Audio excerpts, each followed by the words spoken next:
ശാന്തമഹാസമുദ്രം അഥവാ പസഫിക് മഹാസമുദ്രം. മഹാസമുദ്രങ്ങളിൽ ഏറ്റവും വലുതാണ് ശാന്തമഹാസമുദ്രം അഥവാ പസഫിക് മഹാസമുദ്രം. ഏകദേശം 16,62,40,000 ചകി.മി. വിസ്തീർണമുള്ള ഈ സമുദ്രം ഭൂമിയിൽ മൊത്തം ജലത്തിന്റെ 46% ഉൾക്കൊള്ളുന്നു. ഭൂഗോളത്തിന്റെ 1/3 ഭാഗത്തോളം ഇത് വ്യാപിച്ചു കിടക്കുന്നു. മഹാസമുദ്രങ്ങളിൽ ഏറ്റവും ആഴമേറിയ സമുദ്രമാണ് പസഫിക് ശാന്തമഹാസമുദ്രം. ഒരു ത്രികോണ ആകൃതിയാണ് ഈ സമുദ്രത്തിനുള്ളത്. വടക്കേയറ്റം ആർട്ടിക്കും, പടിഞ്ഞാറുഭാഗത്ത് ഏഷ്യ, ഓസ്ട്രേലിയ വൻകരകളും കിഴക്കുഭാഗത്ത് വടക്കേ അമേരിക്ക, തെക്കേ അമേരിക്ക വൻകരകളും തെക്കുഭാഗത്ത് അന്റാർട്ടിക്കയും സ്ഥിതി ചെയ്യുന്നു. ശരാശരി 4500 മീറ്ററിലധികം ആഴം ഈ സമുദ്രത്തിനുണ്ട്. ഭൂമിശാസ്ത്രം. അന്റാർട്ടിക്കയിലെ റോസ് കടൽ മുതൽ ബെറിംഗ് കടൽ വരെ തെക്കുവടക്കായും ഇന്തോനേഷ്യൻ തീരം മുതൽ കൊളംബിയൻ തീരം വരെ കിഴക്കു പടിഞ്ഞാറായുമാണ് ഈ സമുദ്രം സ്ഥിതി ചെയ്യുന്നത്.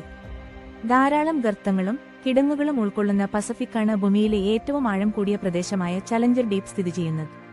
വടക്കുപടിഞ്ഞാറൻ പസഫിക്കിൽ സ്ഥിതി ചെയ്യുന്ന ഈ പ്രദേശം മരിയാന ട്രഞ്ച് എന്നറിയപ്പെടുന്നു. ദ്വീപുകൾ വളരെയധികം പസഫിക് മഹാസമുദ്രത്തിലുണ്ട്. ഏകദേശം 20,000-ൽ അധികം ദ്വീപുകൾ പസഫിക്കിൽ സ്ഥിതി ചെയ്യുന്നു. ഇവയിൽ അധികവും പവിഴ ദ്വീപുകളും കോറൽ ഐലൻഡ് അഗ്നിപർവ്വതജന്യ ദ്വീപുകളുമാണ്. പനാമ കനാൽ പസഫിക് സമുദ്രത്തിനെയും അറ്റ്ലാന്റിക് സമുദ്രത്തെയും പരസ്പരം ബന്ധിപ്പിക്കുന്നു. ലോകത്തിൽ ഏറ്റവും അധികം അഗ്നിപർവ്വത സ്ഫോടനങ്ങളും ഭൂകമ്പങ്ങളും ഉണ്ടാകുന്ന മേഖലയായ റിംഗ് ഓഫ് ഫയർ കാണപ്പെടുന്നു. പേരിനു പിന്നിൽ ഇംഗ്ലീഷ് ഭാഷയിലെ ശാന്തമാക്കുന്ന എന്നർത്ഥമുള്ള പാസിഫൈ പദത്തിൽ നിന്നാണ് പസഫിക് എന്ന പേര് ഉരുത്തിരിഞ്ഞുവന്നത് എന്നൊരു വാദമുണ്ട്.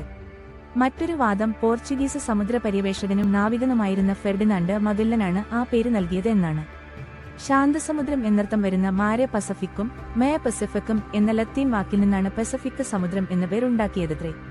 ഫിലിപ്പൈൻസ് വരെയുള്ള തന്റെ യാത്രക്കിടയിൽ കടൽ ക്ഷോഭിക്കാതിരുന്നതിനാലാണ് മഗല്ലൻ ശാന്തസമുദ്രം എന്ന പേര് നൽകിയത്. അറബികൾ പസഫിക് സമുദ്രത്തെ ബഹറെ കൈൽ അലസപ്രകൃതിയുള്ള സമുദ്രം എന്നാണ് വിളിക്കുന്നത്. പസഫിക് സമുദ്രം പൊതുവെ ശാന്തമായി നിലകൊള്ളാറുണ്ടെങ്കിലും എപ്പോഴും ശാന്തമല്ല എന്നതാണ് യാഥാർത്ഥ്യം. കൊടുങ്കാറ്റുകളും ചുഴലിക്കാറ്റുകളും പലപ്പോഴും ഈ ജലവിധാനത്തിൽ നിന്നും രൂപപ്പെടാറുണ്ട്. ശാന്തമഹാസമുദ്രത്തിനു ചുറ്റുമുള്ള പ്രദേശങ്ങളിൽ അഗ്നിപർവ്വതങ്ങൾ ധാരാളമായുണ്ട്. സമുദ്രാടിത്തട്ടുകളെ പിടിച്ചുകുലുക്കുന്ന വമ്പൻ ഭൂചലനങ്ങളും സുനാമികളും ഇവിടെ സാധാരണമാണ്. 2004-ൽ തെക്കനേഷ്യൻ രാജ്യങ്ങളിൽ വൻനാശം വിതച്ച സുനാമിയുടെ പ്രഭവ കേന്ദ്രവും പസഫിക് മഹാസമുദ്രത്തിലായിരുന്നു.